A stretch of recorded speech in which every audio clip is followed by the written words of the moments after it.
Howdy, howdy. Happy game day. I messed that up. Welcome on into the pre-show before the pre-show. You did mess that up. Wow. That's embarrassing. I've never messed anything up. There's something in my hair. I've never messed anything up. You're kind of sideways. Not even once. Me? Let me square up.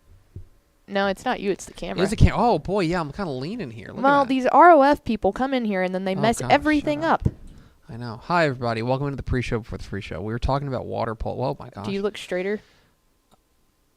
It's a complicated question. Does the camera look more straight? No. Why? Yeah, it does. Your eyeballs are crooked. Okay. Well, I guess we've learned that. Hello, everybody. Welcome into the pre-show before the free show. We were talking about water polo. We think that you would be pretty good at water polo. Yeah, because you're long. I feel like, so yeah, if you all don't know, we have water polo on Texan Live. Yeah, it's a new UIL sport. Mm-hmm.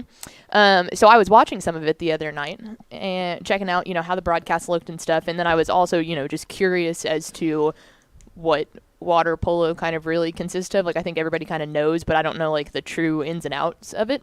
So I was hoping to learn something, and I did. But I feel like the longer you are, the better. Because we originally said that, like, Mallory is very in shape. She's got a lot of endurance. Like, she's a lot more in shape than I am.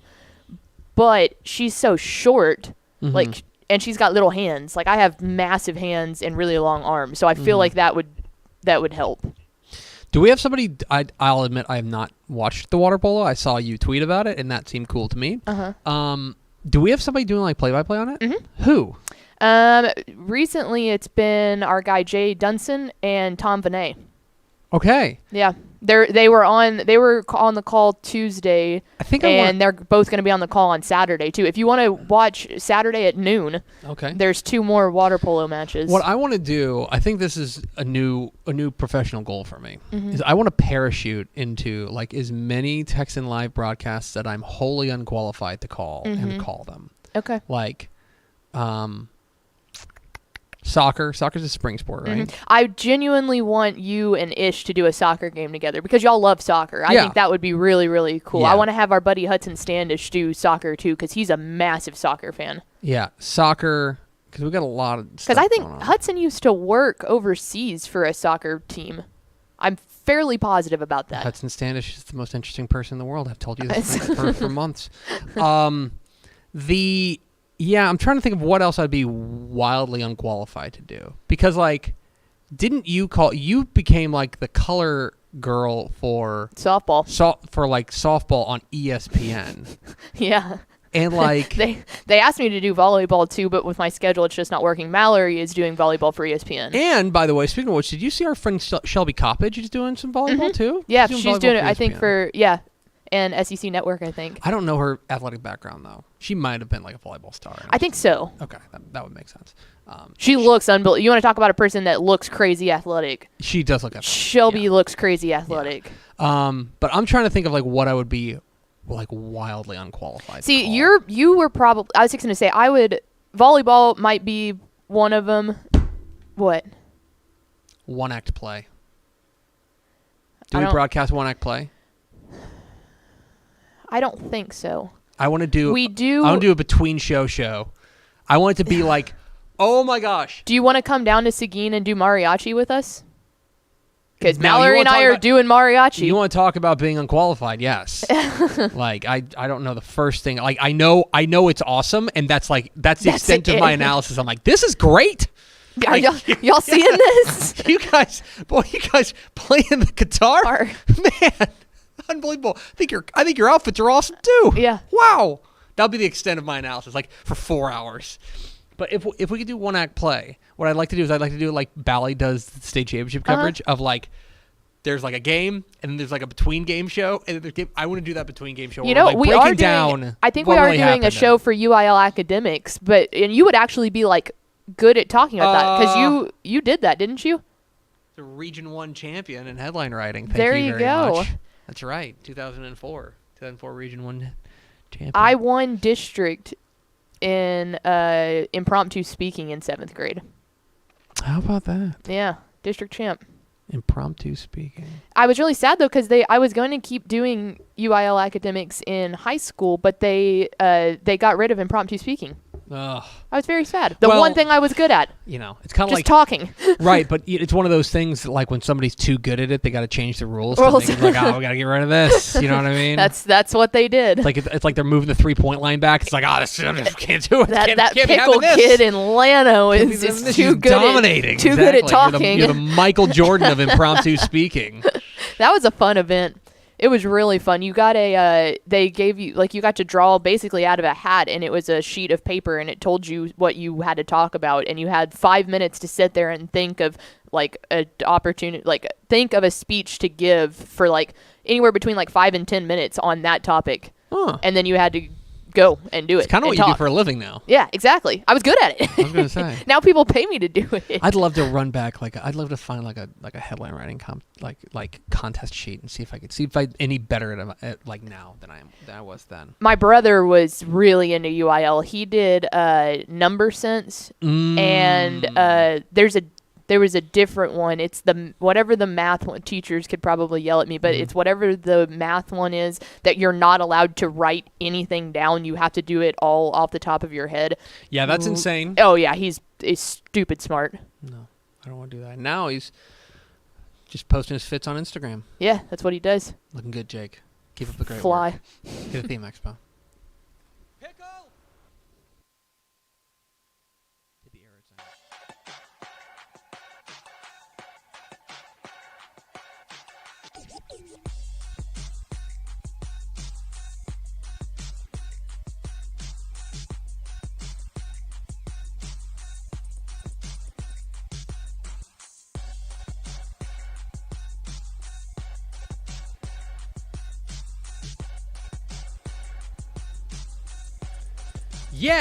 Yes, y'all. From the Dave Campbell's Texas Football Mothership here in beautiful Lewisville, Texas, it is Texas Football Today, a show that's making sure its coffee is not in the shot, and I'm thankful for the lower thirds. My name's Greg Tepper.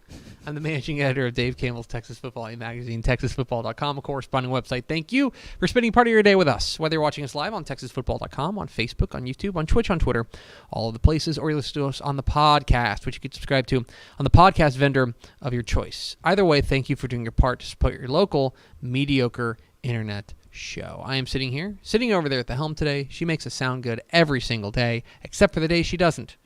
She's the Duchess of the Dorks. She's Ashley Pickle. Factually, that seems accurate. I was going to say, yeah, that sounds like friends. something you'd do.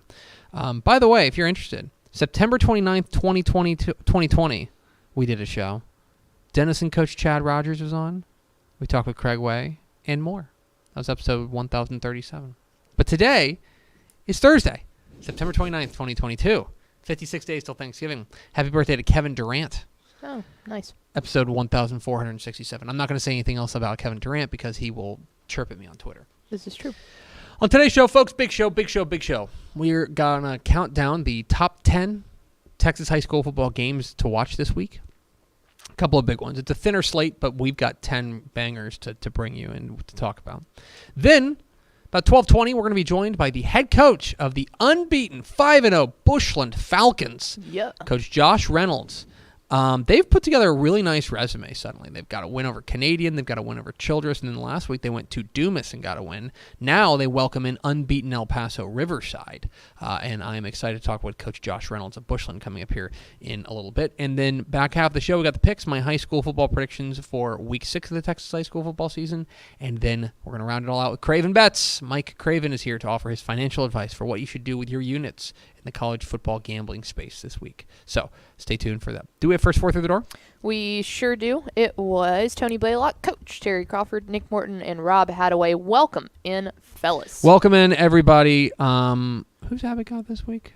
I don't Abbott know. has got Borden County. That's right. They play Borden tonight. County Borden County tonight. Yeah, very cool. Computer likes Abbott. That seems right. I like Abbott, too. All right, Pickle. It's week 6 of the Texas high school football season. Starts tonight. Going to get some games on TexanLive.com if you want to go stream those games.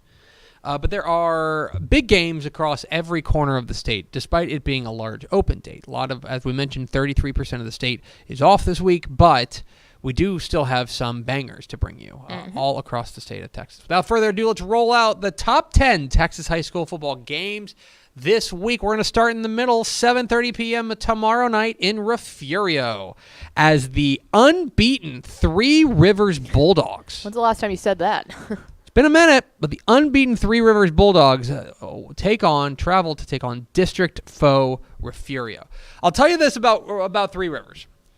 They're 5-0, and I don't think they're a cheap 5-0, right? Mm-hmm. They've beaten Taft, which I think is a good win. They handed Banchetti their only loss of the year. And that opener over Falls City was really impressive. But we'll find out everything over the next 2 weeks. Because tomorrow night they're at Refugio, and a week from tomorrow, they're hosting Shiner. So we'll know. Schedule, huh? Now, this is a Three Rivers team that I think has looked pretty complete to start the year. I'm really excited about this Bulldog squad. Specifically, the defense has been very strong to start the year, and they've got a quarterback. They've got a quarterback in junior quarterback, Caden Solis, who I think has been a real star, a real breakout star for them. They've got another junior in Caden Inman, who's been their star running back. Their receivers are all juniors. This is a young team. So this may be a precursor for what may be an even bigger year next year. But we're going to find out a lot about them, what they do tonight, or tomorrow night rather, as they take on a Refugio team. That any concerns you had about their for opening week loss to Hitchcock, you can file those away in a file marked. Don't pay attention to these because they've looked excellent ever since. The defense has really rounded into form. Their signature win for me right now is that win a couple weeks ago at Edna, where they beat a 3A Division I team, a good 3A Division I team, by 18 points. Now they're 1-0 in district, looking to move to 2-0, and stay on track for what could be a real heavy-hitting matchup with Refugio or with Shiner there in Week 9. So big game there in Refugio as number 5 Refugio welcomes in Three Rivers. Top left, let's go. 7:30 p.m. Friday night in Lorain. I think you can make an argument this is the game of the week. Mm-hmm. As the number 1 team in 1A Division II, the Benjamin Mustangs take on the number 5 team in 1A Division II, the Lorain Bulldogs. Now, these are probably 2 teams we probably haven't talked enough about to start the year, considering their rankings. Mm-hmm. Part of it is that Benjamin had trouble finding let's say, victims. Yes. They've run through teams that, frankly, they're just a lot better than, and they've treated them appropriately, right? They are winning by an average margin of 72 points. And remember, there's a 45-point mercy rule in this league. And Grayson Rigdon is playing, correct? I believe so. I think so. Grayson Rigdon was injured a couple of weeks ago. Okay. I don't know his status as of the moment. I know that it wasn't considered to be super duper serious, but we don't know. It's not like they were saying, "Oh no, he snapped his leg in half. He's out for the year." Well, yeah, and that's bad news for the rest of 1A Division II. Is if they're still blowing past people without him, there's pain to be had. For sure. Now, but here's the thing. I think there's an argument to be made that this is the first team that can actually punch him in the mouth. Yeah, that's true. They played teams that, frankly, I think they're just a lot better than. And this is a Lorain team that, if you're unfamiliar with Jake Popham's squad, this team is for real, and they are tested. They've got a win over Klondike. They've got a win over Ira. Those are 2 pretty signature wins for them. Now they get an opportunity to kind of stake their claim as arguably the team to beat in 1A Division II. There's other good teams. Richland Springs is rolling right now, but I think for Lorain, this is a team with an opportunity to make some noise, and I'm very interested to see what happens when this high-powered Benjamin offense takes on what has been a very sturdy Lorain defense. And furthermore, first real test for this Benjamin defense, because this Lorain offense, led by AJ Williams, he's the name to know for this squad. He's already got 18 rushing touchdowns on the year. I'm very excited about this 6-man game, 1A Division II, tomorrow night in Lorain. How about tonight, 7 o'clock Thursday night in Houston, as C.E. King visits Galena Park North Shore, the new number 1 team in 6A, in a game there at Galena Park ISD Stadium. This is another interesting district test here in District 21 6A. I think it's easy to get all caught up in basically North Shore and Atascocita. But don't forget that I think very clearly, depending on what you think of Summer Creek, I think C.E. King looks like the 3rd best team in that district. I agree. C.E. King, I think, is very strong. They've had such a weird start to the year where they blew out Crosby and then they got smoked by Allen. And you're like, okay, well, what now? Since then, they've kind of steadied, and they've figured out exactly what they are. This is a pretty high-flying offense. I think that their offense, I think, is really impressive, and what they've been able to do, most notably with their running game. Their running game has been very strong, led by Keith Willis Jr. He's been their star, and then they've got a dual-threat quarterback they're rolling out there in Denham Johnson that I think has been a real breakout star. But this is a North Shore team that looks like a different animal. They look like a different beast. And the way that they're playing offensively, defensively, in every phase of the game, they look like they could be one of the very best North Shore teams we've seen in a while. Mm-hmm. They're not impervious to pain, but I do think that they've got to be the favorite in this game. We'll find out a lot more about exactly how CE King stacks up against the real big dogs, when they take on this North Shore team tonight. 7:30 p.m. Friday night in Stephenville. It's the 78th meeting of the Battle of 377. As the number one team in 4A Division 1, the Stephenville Yellow Jackets welcome in arch rival Brownwood, who is number 9 in the rankings. I've said my piece about Stephenville before. Mm-hmm. That defense is troubling. The offense is incredible. Yes. It's incredible. That's how they keep winning. It's maybe, all things considered, it might be the best offense pound per pound in the state. It's unbelievable. Which they're doing without their star senior quarterback, exactly. Ryder Lambert. Ryder Lambert's been hurt, I believe, with a broken foot has been the issue with them. I mean, when you take a look at what they've been doing offensively, let me see if I can pull this up real quick. They're averaging more than 52 points per game. Mm-hmm. Like, as Gagas were going over like Galena Park North Shore, they are averaging more or as many points as Galena Park North Shore in per game. I mean, they've been spectacular. The issue for me is on their defensive side because their defense has been quite bad. Their defense is giving up 46 points per game. Okay, they are the only team with a winning record in 5A Division, or rather, so here's a complete list of teams that are giving up 40 plus points per game in 4A Division 1 with a winning record. Ready? LaFeria, who's 3-2, and Stephenville.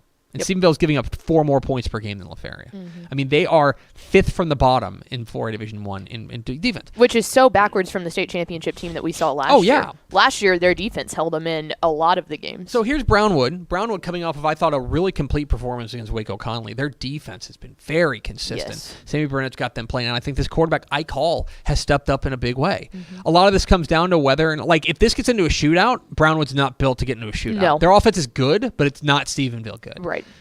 But so they've got to win with their defense. They've got to come up with stops and then just kind of cash in whenever they can. I'm very excited to see how this one shakes out. We'll talk about this more in the picks video, but this is a game to keep an eye on there in the Battle of 377.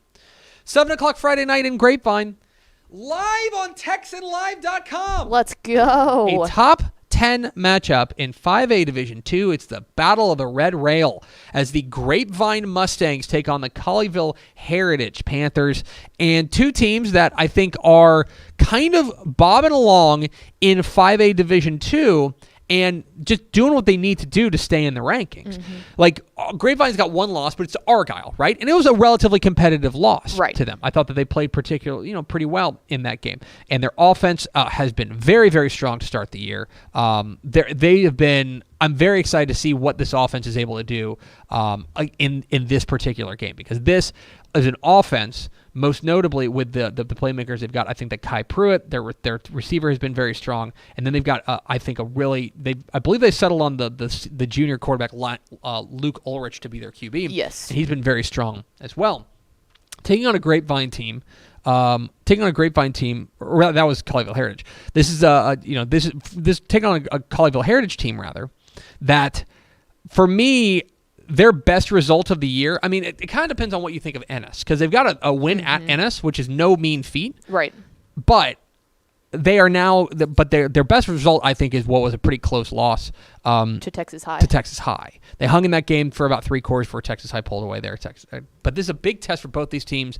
A lot of emotions in this game. Mm-hmm. This was, of course, a Valley Sports Southwest game last year. We saw the emotions in this game. Well, and it's the first time that this one's a district game, too. Yeah, and it's a district game, too. So it's a lot on the line, and I do think this is a district. Because, Colleyville moved down? Yeah. I do think this is the 4-5A Division 2 championship game, in my opinion, with all due respect to another game we'll get to in the picks. And it's funny because this is technically the first home game for Colleyville Heritage of the year, but it's at the stadium that these two teams share as their home stadium. Right. So that's just a fun little nugget. It is.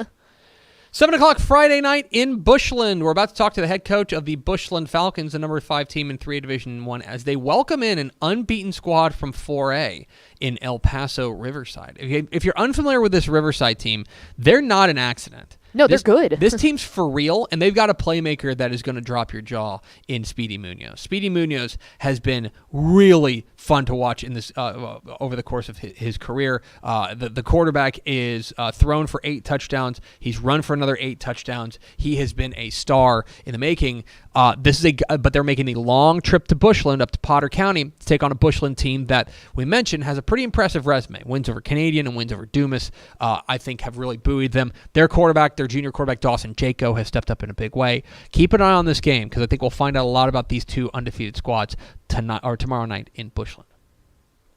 7:30 p.m. Friday night in Manor. The Manor Mustangs welcome in the number 17 team in 6A, the Austin Vandegrift Vipers. This is okay. I think this is a prove-it game for Manor. Yes. They're 4-0, and they're rolling, and there's a lot to like about this team. They've got the win over LBJ. Mm-hmm. They've got a win over San Antonio Cornerstone, who's always a very good private school team. And I'll tell you that the next 2 weeks, Vandegrift and Round Rock will tell the tale. Quentin Joyner has been a star for them. I think their defense is really underrated simply because everyone talks about the running game. Right. But this is a huge game as they take on a Vandegrift squad that shook off they got beat by Dripping Springs in the week 1. And I think we all kind of hovered our hand over the panic button, but since then they've righted the ship. And a lot of it has had to do with that offense has really figured out exactly what they are. Braden Buchanan, their quarterback, has been great. The defense has been pretty consistently strong, which is going to be, that's the real showcase matchup here, is can the Vandegrift defense, which has been very strong all consistently, can they slow down Quentin Joyner and this Manor attack? Well, and for me, too, this doesn't just help. Like you said, they've got next week against Round Rock as well that will really decide. I think those are easily the top 3 teams in that District 25 6A. But I honestly think that if Manor can pull this out, they're not only going to solidify themselves as probably the front runners in that district. I think at that point that kind of sends signals to Region 4 because the likelihood of them going D2 and possibly being able to kind of run that would be high, very high. I think that you're right. So a lot to learn from this district showdown, especially I think on the Manor side. That's a team to keep an eye on. 7:30 p.m. Friday night in Wall, the number 10 team in 3A Division 2, the Wall Hawks, welcome in a 2A power in Mason. And look, it's funny because we haven't really talked a ton about Mason this year. This is a Mason ball club, and part of it I think is because they lost their opener. They lost to Coleman 7-6. Now, you're familiar with Coleman. They played your beloved Llano Yellow Jackets. They did. Would you say that Coleman's a pretty good ball club? Yes, and at the time, I don't think we knew how good of a ball club Coleman was when they lost to him. I think that is a loss, especially a 1-point loss, that has aged very well, in my opinion. Since then, they've been rolling. Their defense has been very strong, and of course, that running game in the wing tee has been the calling card. Ryan Todd, kind of the junior, kind of leading the way for this Mason team. Now they go on the road to Wall and take on a Wall team that is, they're doing their thing on the ground again. I mean, they're averaging 6.5 yards a carry with guys like Nathan Pepper and guys like Garrett Guy. They're kind of toting the mail for them. This has been a really impressive start for this Wall ball club. They have started the year. Let's see, who's their one loss to? Cisco, a 4-point loss against Cisco. Now, that's a 2A team, but at the same time, I think that's a pretty darn good 2A team, state-ranked 2A team. And since then, they have been very strong. They beat Jim Ned 3-0. Yeah. Defense has been very good. But but remember, when you think about Wall, the running game feeds the defense. So excited to see what happens there. 7 o'clock tonight in Katy, live on TexanLive.com. Let's go. The number 5 team in 6A, the Katy Tigers, welcome in the Warriors of Katy Jordan. And if this is the first time you've ever heard of Katy Jordan, allow me to get you up to speed. This is a first-year UIL varsity program, and I am here to tell you, I think they're for real. Okay? Last week, they beat Katy Pato, and they didn't just beat Katy Pato. They mulched Katy Pato. 41-13, a dominant effort over them. Their offense has been spectacular. The defense has not been far behind. I think that what you're seeing from Mike Rabe's squad has been is for real. I think they're a real contender to grab a playoff spot here. Now, we know what they're dealing with. Mm-hmm. They're going and taking on the number 5 team in the state and the team that's run that district forever in the Katy Tigers. And I don't think I have any illusions that Jordan's going to go beat Katy, right? Seth Spiller, their running back, has been spectacular. They're throwing the ball actually pretty well, and their defense, I think, is rounding into form.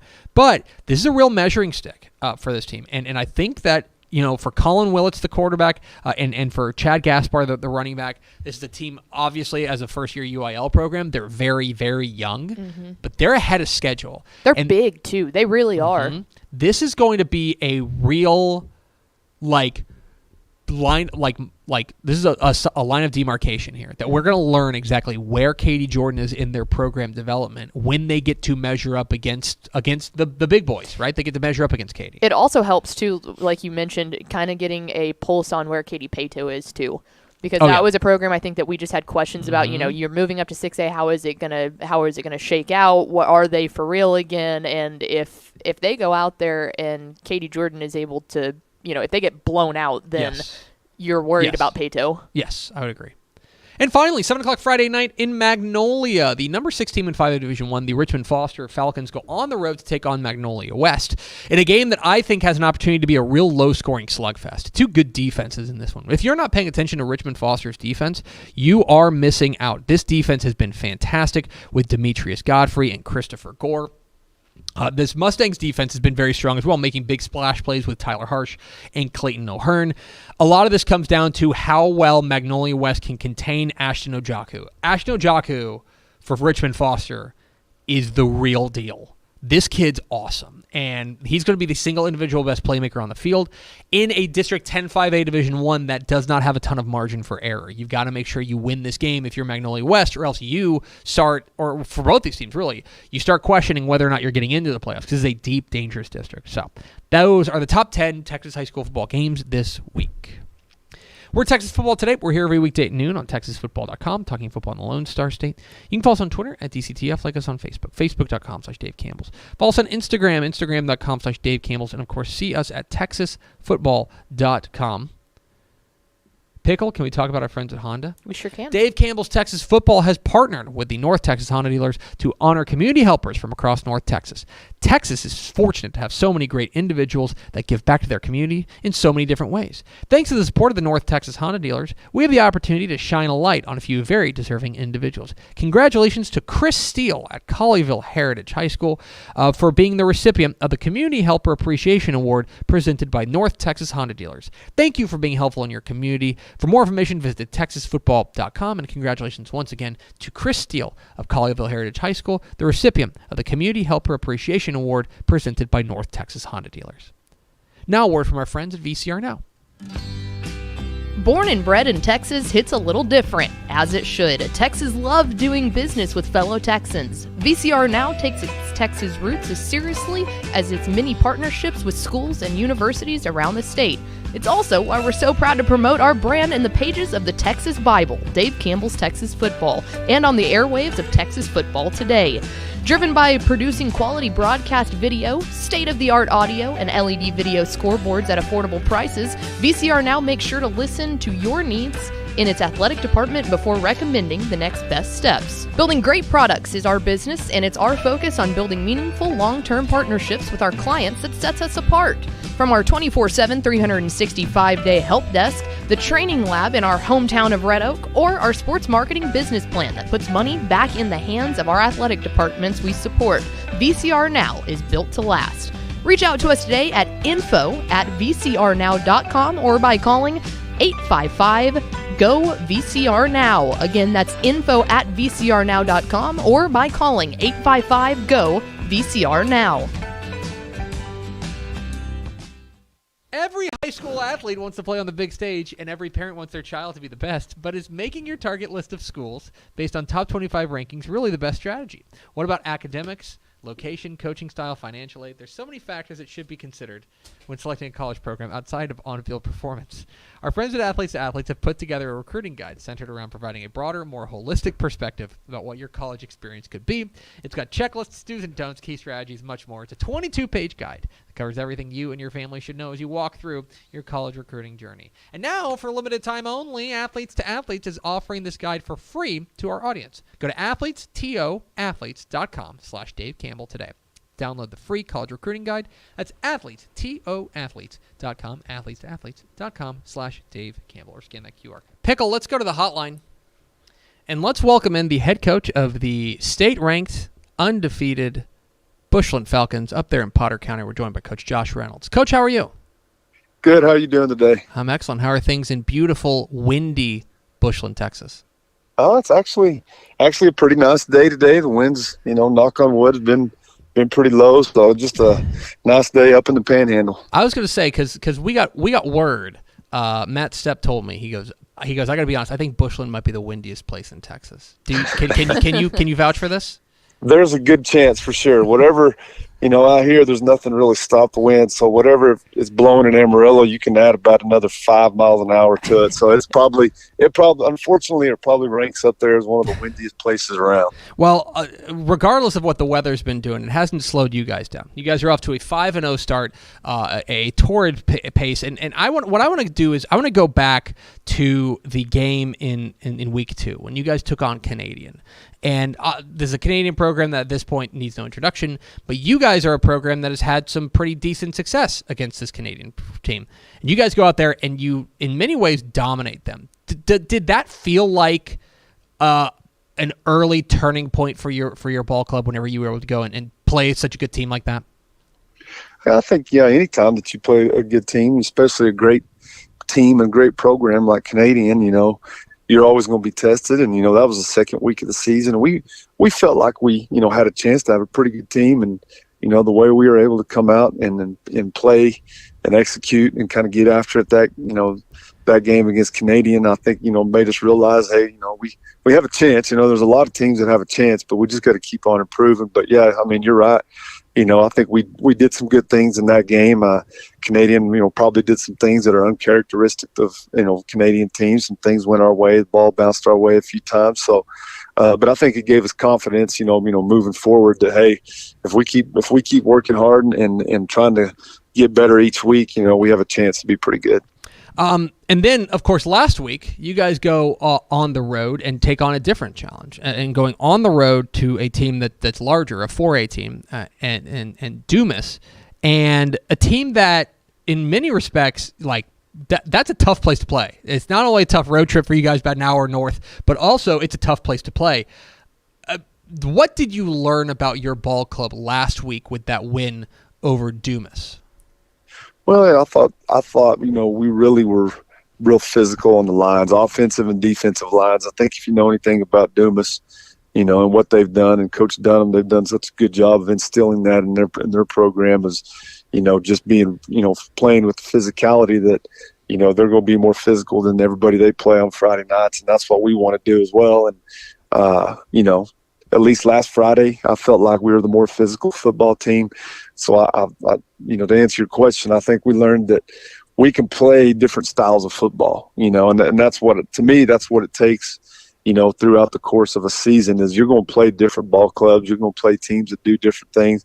Number one, you got to worry about yourself. And that's what we're trying to do is, not so much our opponent. We're trying to just improve ourselves and find ways to win different types of ball games, whether that's a low-scoring game or high-scoring game, maybe more of a finesse spread type game, or maybe one that you got to be more physical and, get down in the trenches.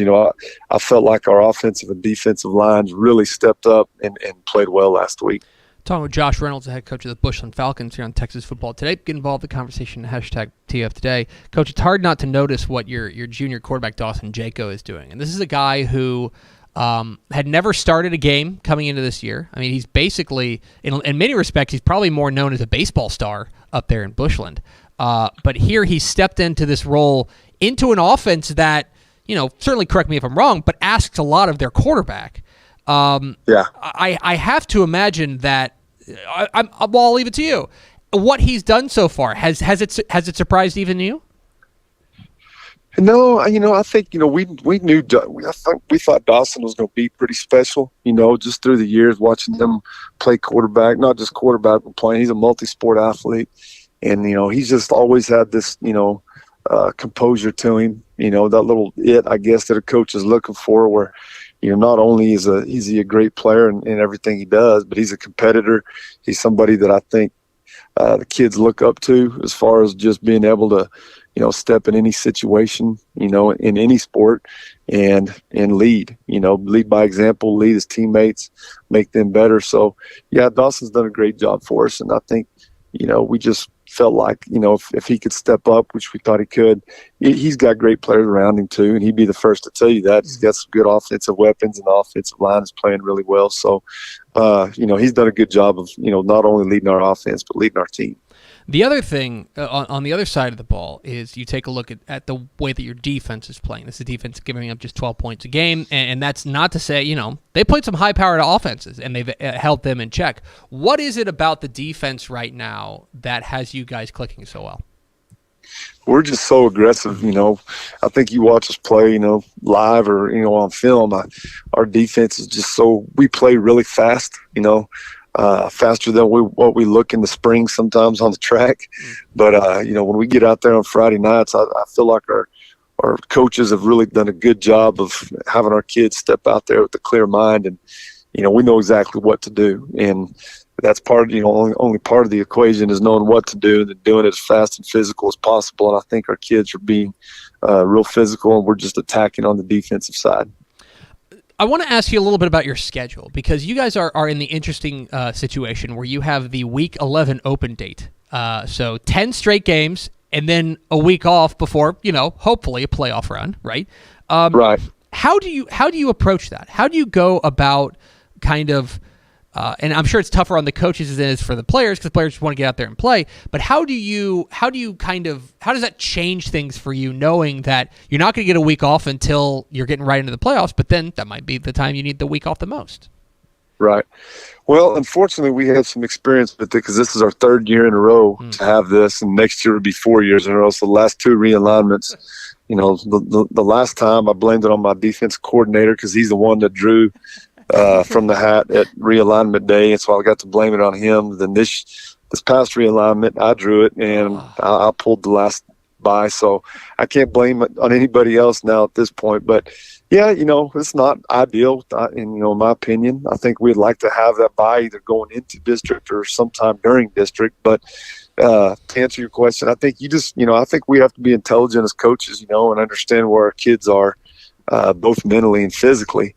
You're going to have injuries. You're going to have nagging injuries. You're going to have bumps and bruises throughout the course of the season, and we don't have the benefit of having that healing up week, right before district or during district. So, we have to, if we need to call upon some JV kids to come up, for a week or two or whatever, we've done that a little bit already. We as far as practice goes, well, I think we have to be smart about how we practice, maybe limit some of the full contact that we have, and just treat our kids. We got to get to Friday nights. We have to know what we're doing. The bottom line is we got to get to Friday night healthy as we can be. So I think that's mostly up to coaches, to be honest with you, just to kind of know and understand where our kids are at, and make sure that we get to Friday night healthy as possible. Well, speaking of Friday night, this Friday night, you guys get some out-of-towners into Bushland as the unbeaten El Paso Riverside Rangers come calling. And this is obviously a unique matchup. It's one of only 6 matchups of unbeaten teams in UIL this week. And it's one of those matchups that I imagine comes about because you're both in 5-team districts, and Week 6 non-district games are kind of hard to come by. But you guys are certainly going to get a challenge tomorrow night against a good Riverside Rangers squad. I'm interested. I don't want to ask you to give away your game plan, but when you take a look at what you're going to be up against on Friday night at Falcon Stadium, what do you see? Sure, yeah, they're a really good football team. I mean, obviously they're sitting at 5-0 like we are. It doesn't take long. You turn on the film to watch. First thing that stands out is their quarterback. Really good athlete. He's got a good arm, but he's very athletic, fast, makes guys miss, and he does a little bit of everything. He plays quarterback. They'll even put him at receiver a little bit. Kick returner, punt returner. He punts as well. We've only seen them have 3 punts on the films we have, so they're pretty good offensively. So, I think you got to look at him and the running back. There's kind of the guys that, they lean on, and they're both good. And then you look at their lines. They have some big kids in the line, that, are physical and move people around. So, they're 5-0 for a reason. They're a really good football team, be a good challenge for us. Like you said, a 4A D1 school coming in. It'll be a good football game, I think. He's Josh Reynolds. He's the head coach of the unbeaten Bushland Falcons, welcoming in El Paso Riverside tomorrow night at Falcon Stadium. Coach, we sure appreciate your time. Congratulations again on the fantastic start, and best of luck tomorrow night and down the road. Thank you. Thanks for having me. I appreciate it. Absolutely. There he goes. Josh Reynolds, head coach of the Bushland Falcons. Join us here on Texas Football Today.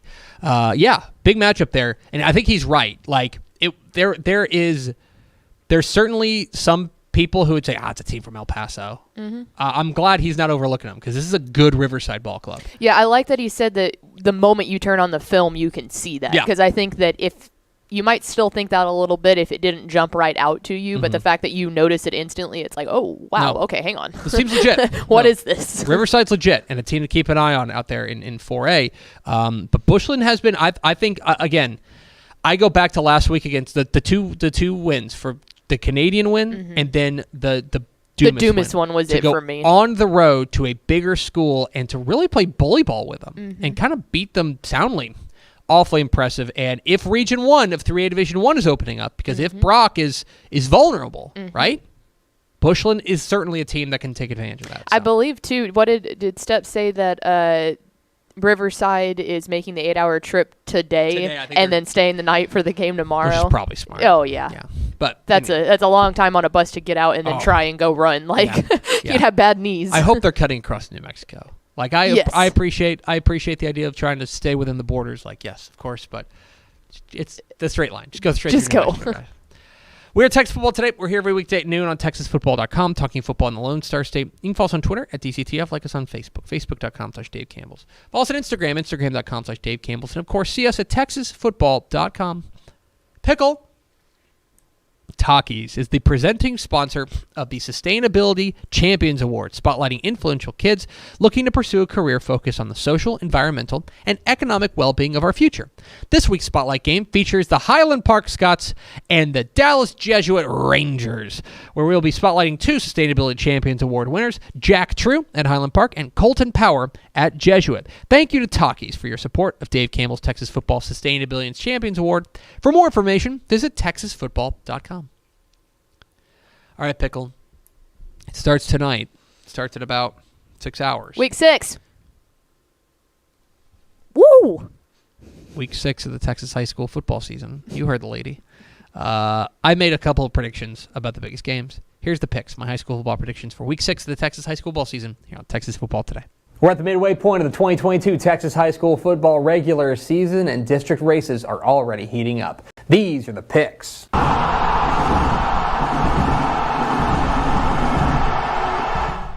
Welcome into the picks, your guide to the Texas high school football weekend. My name is Greg Tepper of Dave Campbell's Texas Football and TexasFootball.com. Thank you so much for tuning in. Okay, so I'm going to be honest with you. Week 6 of the 2022 Texas high school football season is going to be a little bit thinner. Okay, this is the biggest open date of the year. More than a third of the Texas high school football teams are taking the week off, resting up, healing up for this final push into the back half of the regular season and then hopefully into the playoffs. So it's a thinner slate. There's a lot of teams missing, but if you dig a little bit, there's a lot of really, really big games across the state with huge playoff implications, and we're going to find out a lot about some of these contenders. Big games in every corner of the state this week. We start in Houston. 7 o'clock Friday night at Mustang Stadium in Magnolia. It is a critical District 10-5A Division I showdown as the Magnolia West Mustangs welcome in the Richmond Foster Falcons. What are the keys to this matchup? Key number 1, Foster's ferocious defense. And when I say ferocious, I mean exactly that. This is a Falcons defense that's allowing just 4.2 points per game to start the year. That is tied for 4th in all of UIL 11-man football. They have been absolutely sensational defensively, led by a number of their big playmakers like Christopher Gore. This defense is humming, flying to the football, making big plays, and making it particularly difficult on the opponent's best player. For Magnolia West, that probably means that it's going to be tough sledding for running back Terry Daniels, but he's had an outstanding start to his season. He's got that ability to turn one small gain into a big one. That's going to be something Foster's going to need to watch. Magnolia West has been cycling through a pair of quarterbacks, and so my question is, are they going to be able to find some consistency there? So, with Magnolia West going up against one of the best defenses in the state, what happens? Key number 2, the Mustangs splash plays. So this is a Mustangs defense that maybe doesn't have the numbers that Richmond Foster's defense has, but what they do have is splash plays. They come up with big, game-changing defensive plays that swing the game in their favor. For example, they've got 18 sacks on the year, right? They have 5 forced fumbles. I think it's 26 tackles for loss. This is a playmaking defense that, yeah, they give up some points, but at the same time, when it needs the big play, they come up with it, led by guys like Tyler Harsh. Now, they're up against a big challenge this week, going up against Richmond Foster and their star running back, Ashton Ojaku. He has been sensational to start the year and one of probably the best offensive weapon that this Magnolia West defense will have faced so far this season. So, can Richmond Foster take care of the football, or will Magnolia West once again come up with those big splash plays? In key number 3, no margin for error. So let's take a look at District 10-5A Division I, because I think it's one of the deepest districts in the state of Texas. I think you've got 4 playoff spots up for grabs for 7 playoff caliber teams. It's that deep. Not only the 2 teams in this game tonight, but teams like Friendswood, Manville, Angleton, Fulshire, and Magnolia off to fantastic starts, and I think capable of crashing the playoff party. Now, Magnolia West lost their first game of the year last week, and it was a tough one. They lost to Manville, so that's a district loss. That hurts them. Richmond Foster's off to a 3-0 district start. This is a critical game for both of these teams to take command of a playoff spot, where that is certainly not a guarantee. So, with a lot of pressure in a game that's just in week 6, who can handle it the best? Who am I picking? I'm going with Foster.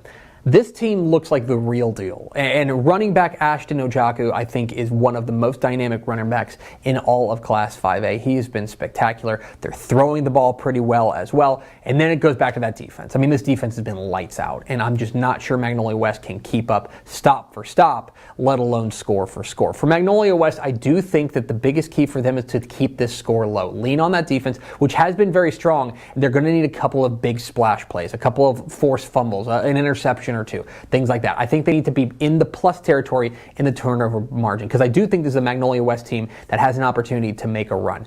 This game, I think, is pretty close, probably within 10 points, but I do think that Richmond Foster comes away with the win.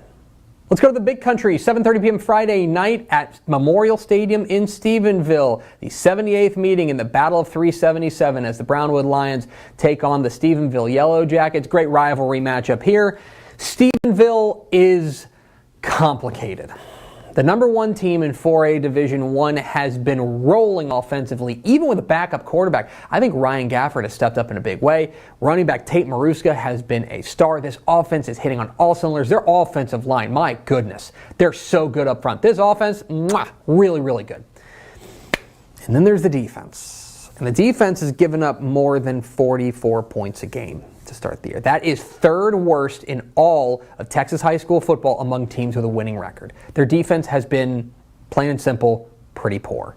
Now they're taking on a Brownwood team, that obviously big rivalry aspect here, but this is a Brownwood team that I think is really balanced and really rounding into form. Last week against Waco Connolly, they shut down a high-flying attack in a big way. Their defense has been sound all year long, and I think their quarterback, Ike Hall, has stepped up in a big way. Great dual threat back there running Sammy Burnett's offense. A lot of emotions in this game, right?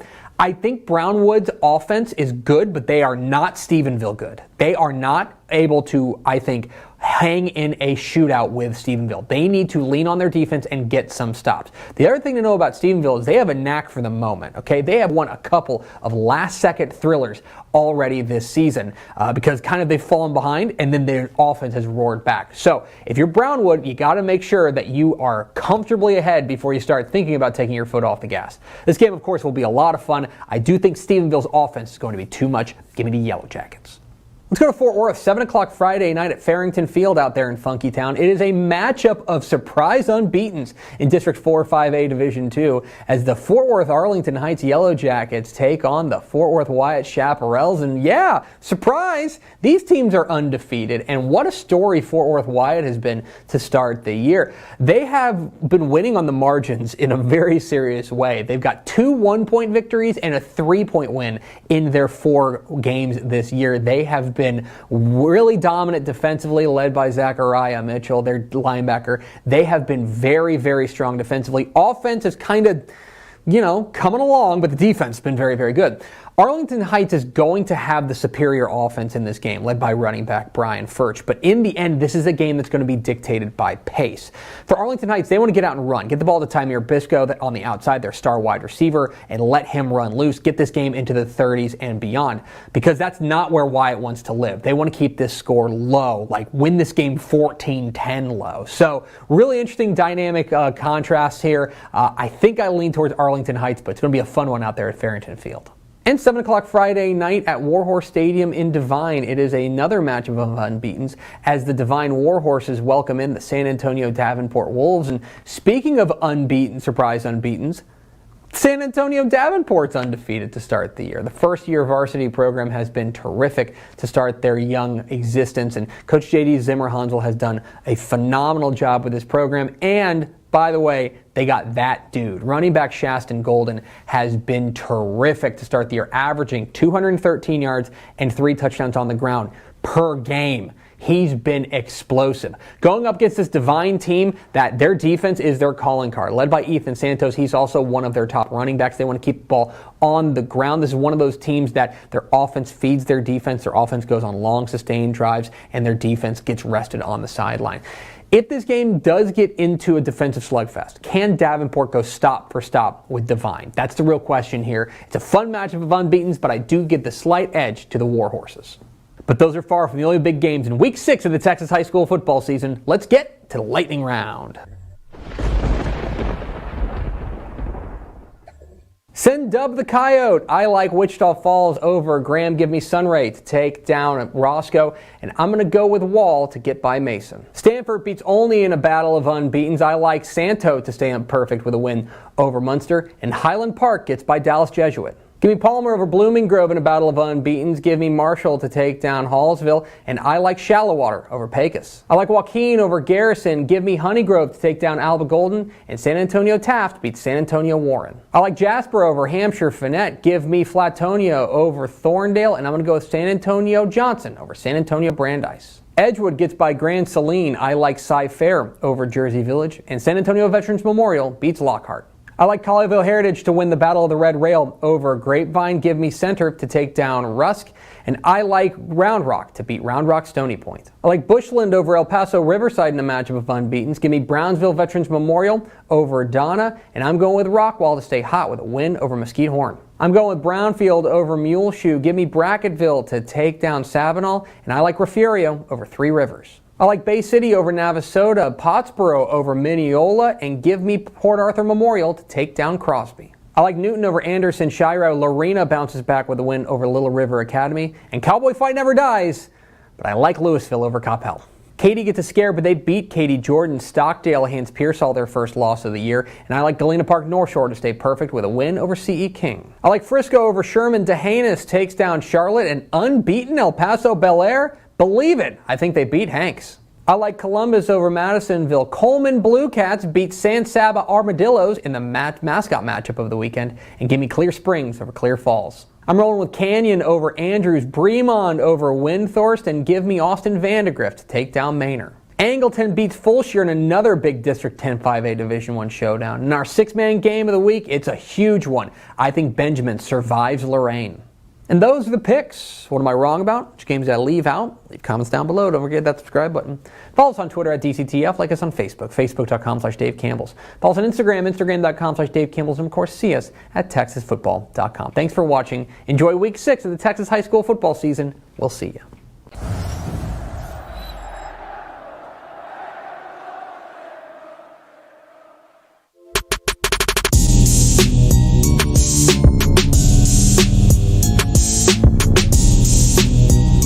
Craven Bets, here our weekly financial advice segment. I probably got to stop saying that because somebody might get very mad at us. It's not financial advice, but this is your college football gambling segment with our college football insider, Mike Craven, here in Craven's Corner, because on this corner, we make money.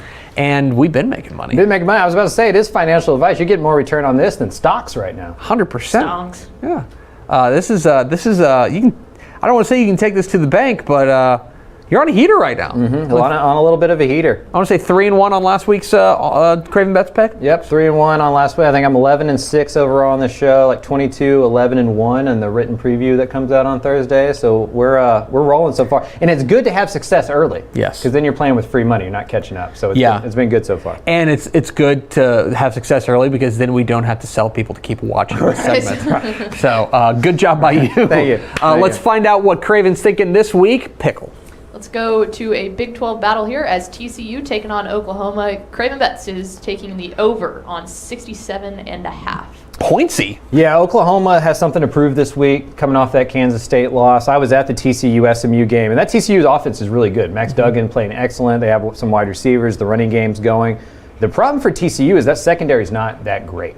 So I think Dylan Gabriel and Oklahoma, score 30, 35 points. I think TCU scores 30, 35 points. We get up to about a 70 total here between these two teams. Yeah, the thing on the TCU offense that really impresses me, I mentioned this on TFT earlier this week, is that they're running the ball effectively enough that they're no longer asking Max Duggan to do everything, to just, go win us the game. And now it's like Duggan can throw the ball 26 times a game and be really effective in that regard. And so, yeah, the balance there is impressive. And that Garrett Riley offense functions on easy completions for the quarterback. It's a quarterback-friendly offense, just like Lincoln Riley's offense is, right? And so Max Duggan's going to get good, easy throws. He's probably playing his best football of his career. I do think this one's pointsy. All right.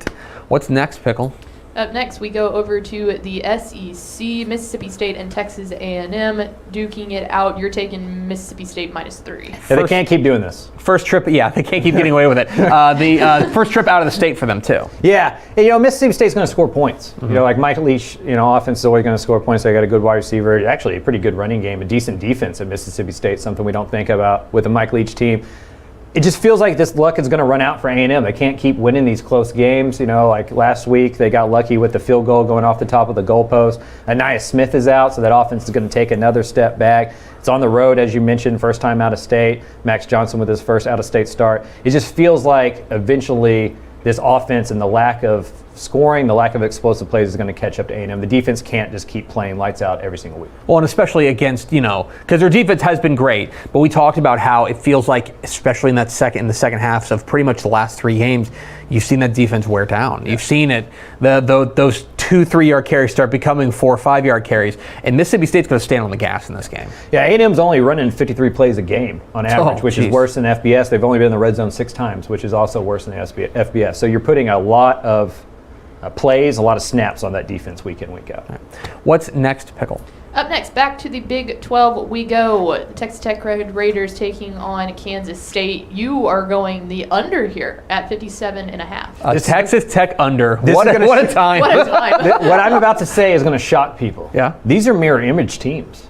Ooh. Texas Tech is more like Kansas State than the Mike Leach Texas Tech right now. Donovan Smith is going to run the ball a lot. Thompson, Brooks, those guys are going to run the football a lot. We all know Kansas State plays really good defense. The Texas Tech defense has been outstanding. Yeah, they've been really, really good. And so I think this is going to be a close game. I think it's going to be a low-scoring game, something like 28-24 or something in that. Okay. This might be the first time in Dave Campbell's history that anybody sat here and said, take the under on Texas Tech. That's why I made sure to go through the graphics again, because I wanted to make sure that I read that right when you sent it. Yeah. If this was Iowa State, Kansas State, and Iowa State was Texas Tech, right? This would be like a 51-point over-under. But Tech has that reputation, and so it gets a few extra points. This isn't that Texas Tech team. Yeah. And so they're going to play some defense. They're going to have to keep this one close. And Kansas State's defense is excellent. Yes, Kansas State's defense is excellent. Last week, I think the scoring totals is not necessarily impressive against Oklahoma, but I thought they played really well defensively, all told. What's the final one? 2 more, actually. 2 more, never mind. Yeah, you're getting a bonus pick this week. We'll start off with this one, though, looking at Conference USA. UTEP versus Charlotte. We're going over on a 51.5. Now, wait a second, Michael. Last week, you were sitting here telling me to short UTEP. And I was right.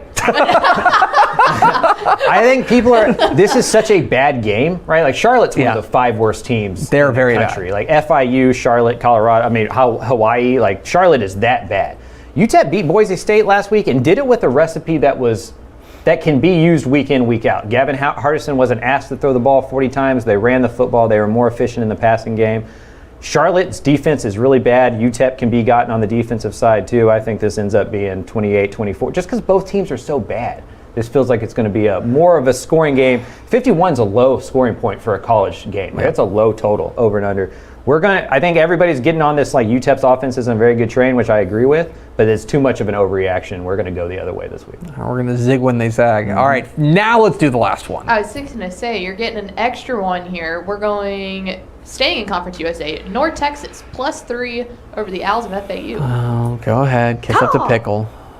I took North Texas to cover last week in the written article, and they did. Even though they lost, like this is good a better teams cover. Good teams cover, and pick sixes don't travel. I don't think FIU scores 2 defensive touchdowns against North Texas. I don't think Osanani plays as bad. I think the running game's better. I think North Texas wins this game outright. Honestly, they're at home. FAU's not very good. Yeah, that's the thing for me is that like. With a team, the reason I would agree with you on this is one of my mantras is you don't ask bad to do good. You're asking FAU to go on the road and beat a team by more than a field goal, like a team with a pulse. I'm not saying North Texas is great, but they're not lunch meat. Yeah, and Conference USA stinks. Exactly right. And so these are just 2 Conference USA teams. And so yeah, I would be inclined to just kind of take the margin and be like, all right, yeah, I'll take a little 3 and just see if they can keep it close. And over the last couple of years, when North Texas is counted out is when they play their best football. Mm-hmm. And it seems like there's a lot of negative energy from the outside headed towards the locker room there. And I think this is one of those Seth Luttrell, bring everybody together, us against them. Let's start Conference USA, throw everything else that's happened, and let's go win these football games. Last year they were able to do it. I think this year they're able to do it as well in Conference USA. And as bad as FAU is at home, they're especially bad on the road. Yep. Like almost always. Okay. We'll find out. It's Craven Bets here in Craven's Corner, because on this corner, we make money. Let's go over to Ashley Pickle for America's second favorite segment. Final thoughts? WTF coming up at 2 o'clock this afternoon. We're talking Piney Woods. So our first trek out to East Texas. Yeah. That's your I'm people. Going to Sam SFA this weekend. Yeah, it's big Piney Woods party here. These parts. Yeah, that's right. You're going to the last battle of the Piney Woods. Last battle of the Piney Woods. TexasFootball.com. There's I think what is a good story on that with some quotes from the head coaches. So. Yes. Colby Carthel. This is going to stun you guys. He was on one. Yeah. I can't believe it. That's going to do it for us. Thanks for spending a little bit of your day with us. Follow us on Twitter at DCTF. Like us on Facebook, facebook.com/Dave Campbell's. Follow us on Instagram, instagram.com/Dave Campbell's. And, of course, see us at TexasFootball.com for Mike Craven and Ashley Pickle. I'm Greg Tepper. Vince Young, please get your Player of the Year trophy. We'll see you tomorrow for Helpful Honda Mailback Friday on Texas Football Today.